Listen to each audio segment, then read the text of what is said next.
काल महानगरपालिकेने काल निकाल लागला त्याच्यावर 29 पैकी 25 जागा हे भाजपनं जिंकलेले. कसा पाहता आपण? कशाच बघायचं काय बघा आता त्याच्याकडे बघायला काही ठुलत नाही.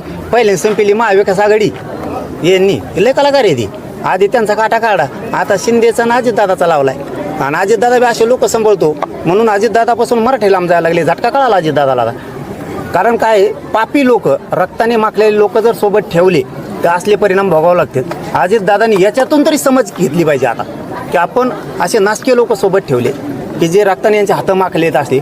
म्हणून आपल्यावरती इतकी वाईट वेळ आली की मराठ्यांचं मतदानसुद्धा पडलं नाही. नसता पुण्यात अजितदादाला इतके कमी नसतेत.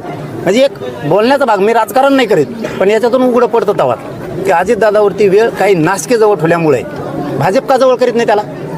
असे मिस्टेक त्यांनी शिकावं, आणखीन तरी शिकावं त्यांनी की हे आपला जे सुपडा साफ व्हायला लागला आहे ना, मराठे आपल्यापासून 1-2 नासके फक्त 2च आहेत. ते संभळल्यामुळं मराठा दुरावा लागला आणि आपल्याला महानगरपालिकेला पडावं लागलं. हे फक्त मराठ्यांमुळेच पडावं लागलं त्यांना.